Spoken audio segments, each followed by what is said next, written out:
Opposing gloves here. Today we're looking at J-Scope. It is an oscilloscope capable of oscilloscope style music as well. Definitely was inspired by a real scope. At least that's the vibes it gives off. It's got controls like phosphor, which control how long the line hangs around for. So if you have this up too high, it'll just go on for forever.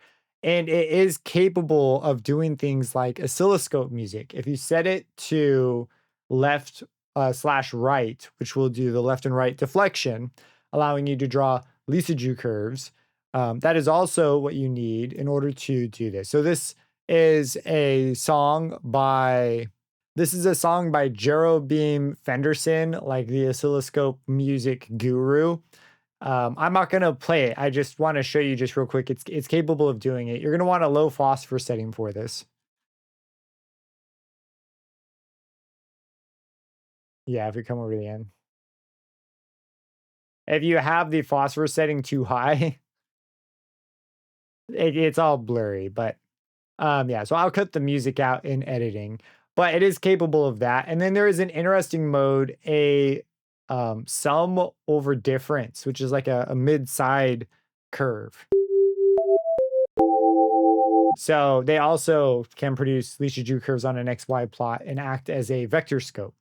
So if we come over, you've got left, right, and you can have the two channels. You have left plus right, which is mono, sum, and you have the difference. There is a DC and an AC. And if this functions anything like a real scope, the only difference is an AC cuts out any DC components. So if there's a DC shift, it gets rid of that shift, which is interesting to have. Gain, I have been turning this up because they tend to be pretty small. And then time division, just like how long. So if you want to see more of like waveforms coming in and out, you're going to want this up, and you want the phosphor to last a little longer for these longer waveforms. So there's a bit of a balancing act, like it expects you to know stuff, which yeah, I shouldn't be surprised, but it's just, I don't know. It's interesting. We'll go ahead and bring this down. In the trace area, you've got these different modes I already went over, and there's one X speed, but there are two Y positions because you can have two waves on the screen at once. So we have left, right. We can shift one, we can shift the other. And it appears that this one, I don't know what the deal is, but it appears unaffected by the phosphor setting. I don't know. The trigger section is your standard positive, negative trigger, crossing going up or crossing going down. So it does struggle with more complex waves. You see the double wave phenomena, which is an issue with multiple things being able to cause a trigger.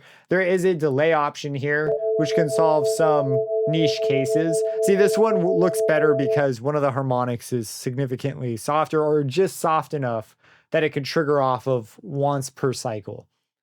I was thinking about maybe doing a series where we program an oscilloscope, maybe in the browser or something, because it is very useful.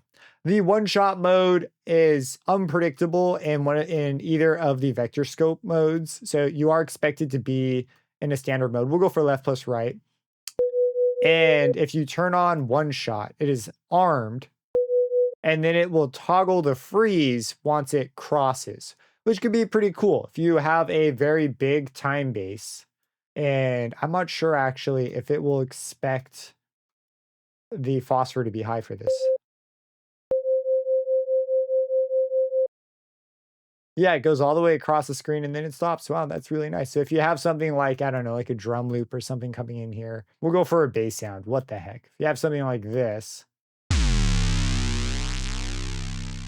it'll actually like grab the whole thing before it stops, which is pretty cool. You've already seen the phosphor, and then I'm probably gonna say this wrong, but the graticule is the little lines on the interface.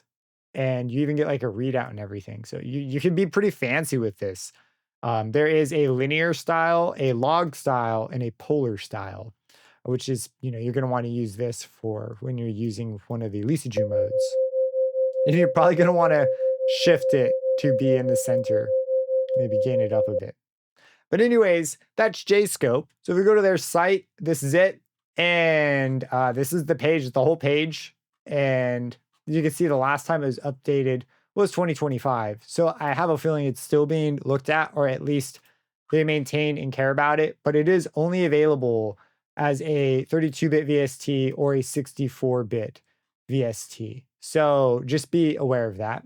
Let me know what you think down below. Subscribe to that bell icon for future videos and have a blessed day.